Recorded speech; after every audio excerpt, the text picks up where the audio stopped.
Félicitations, vous avez consommé 50 € de hors forfait en 30 secondes. Si ce problème vous est déjà arrivé, sachez que vous n'êtes pas seul. Et c'est facile d'éviter tout ça grâce à une eSIM de voyage. Et ça tombe bien puisque Olafly est le partenaire de cette vidéo. Cliquez sur le lien dans la description pour profiter d'une remise de 5%. Ça m'a d'ailleurs donné l'idée de vous donner 5 conseils pour tirer le meilleur parti, éviter les erreurs fatales et bien installer votre eSIM. La première, il faut que vous assuriez que votre smartphone est compatible eSIM. En vrai, en 2026, c'est répandu sur la plupart des smartphones haut de gamme comme les iPhones, les Galaxy S ou même les Pixel. Et pour les autres marques, le meilleur moyen de s'assurer que son smartphone est bien compatible eSIM, c'est de faire une recherche sur un site comme celui d'Olafly qui vous dira si le modèle de votre smartphone est compatible. La deuxième chose à dire sur le plan de la compatibilité, c'est le verrouillage opérateur. Si vous avez acheté un smartphone avec un forfait chez un opérateur, sachez qu'il est peut-être SIM-locké. Ça pue. Ça veut dire que peut-être ce smartphone n'accepte que les cartes SIM issues de cet opérateur. Et là vous vous dites, attends, mais comment vérifier? Allez, je vous fais le tuto. Si vous avez un iPhone, il faut aller dans Informations, Verrouillage et Opérateur. Alors si ça dit aucune restriction SIM, c'est bon, vous êtes pas SIM-locké. Et si vous avez plutôt un smartphone Android, il y a une petite manipulation à faire dans l'application téléphone. Vous tapez astérisque, dièse, 06 et redièse. Immédiatement vous avez une petite interface de vérification, et si vous remarquez qu'il y a un numéro EID, ça veut tout simplement dire que votre smartphone peut recevoir une eSIM d'un autre opérateur que celui que vous avez actuellement. Après, si vous remarquez que votre smartphone est SIM-locké, ne paniquez pas. Si ça fait plus de 3 mois que vous êtes chez le même opérateur, vous pouvez lui demander de le dé-SIM-locker, et il sera obligé de le faire. Mon deuxième gros conseil, c'est une question de timing. N'attendez pas d'être à l'aéroport pour installer votre eSIM Olafly. Pourquoi? Parce que tout simplement, pour télécharger le profil de votre eSIM, votre smartphone a besoin d'une connexion stable. Vraiment stable. Et puis je vous laisse pas imaginer si vous n'avez pas entré votre eSIM avant le décollage mais que vous le faites après l'atterrissage, là à destination, il va falloir trouver le wifi de l'aéroport et s'assurer qu'il soit stable. La mission n'est pas forcément assurée. Bref, vous l'aurez compris, le conseil c'est de le faire tranquillement chez soi avant de prendre l'avion. Comme ça l'eSIM, Olafly ou pas, elle s'activera le bon jour et vous serez sûr de pouvoir l'utiliser dès que vous arrivez. Mon troisième conseil, c'est de vous faciliter la vie. Parce que traditionnellement, pour installer une eSIM, on vous envoie un QR code par mail. Et là arrive l'énigme la plus énigmatique des années 2020. Comment scanner un QR code qui est sur son propre écran de smartphone? Pas possible. Alors certains ont trouvé la solution, ils font une capture d'écran, ils l'envoient à un pote et puis hop, ils rescannent avec leur smartphone. Mais bon, c'est pas optimal. Première astuce si vous êtes sur Android, entourer pour chercher, vous maintenez la petite barre du bas et vous allez pouvoir entourer le QR code et immédiatement le lire pour pouvoir installer votre eSIM.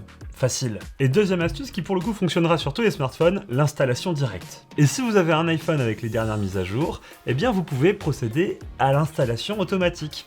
Dans l'application de votre opérateur eSIM, par exemple Olafly, vous avez juste à cliquer sur le petit bouton qui va directement installer l'eSIM sur votre smartphone. Et si jamais toutes ces astuces ne vous conviennent pas parce que vous n'avez pas le bon smartphone, sachez qu'il y a une troisième manière, un poil plus technique, pour installer une eSIM. Alors imaginez, on est dans la pire des situations, vous êtes arrivé à destination, vous n'avez pas de Wi-Fi, pas de connexion, pas d'ordinateur sous la main, et vous n'avez pas téléchargé une application d'opérateur comme Olafly. Dans ce cas-là, vous allez chercher le mail de confirmation de votre abonnement, et vous allez voir, vous y trouverez forcément une adresse SMD+, ainsi qu'un code d'activation. Ces codes vont vous permettre d'installer l'eSIM dans votre smartphone directement depuis l'onglet Paramètres, gestionnaire de SIM, dans votre smartphone.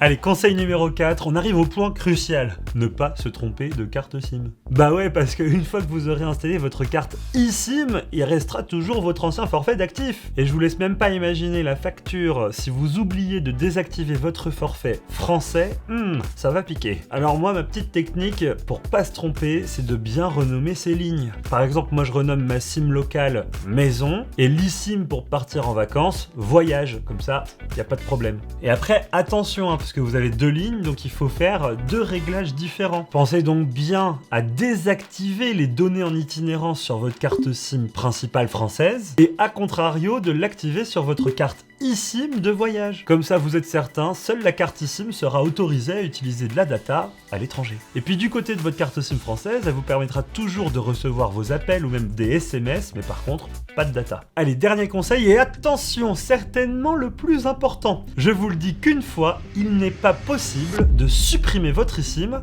et de pouvoir la réinstaller par la suite. C'est vraiment l'erreur fatale si vous la désinstallez en pensant pouvoir la réinstaller avec les mêmes codes. Je peux vous dire que c'est déjà arrivé à plusieurs personnes d'avoir un bug de connexion, de se dire attends, je vais désinstaller l'eSIM, la reconnecter, et ben non, quand on désinstalle, c'est finito, il faut en racheter une. C'est comme une clé à usage unique que vous pourriez acheter pour des jeux vidéo ou quoi, une fois qu'elle est utilisée, vous ne pouvez plus la réutiliser. Donc si vous avez des petits problèmes de connexion, n'allez pas la désinstaller pour la réinstaller, ça ne marchera pas, mais par contre, éteignez votre smartphone, rallumez-le, mode avion, on désactive, on active, etc. etc. Mais pas des désinstallations de votre eSIM.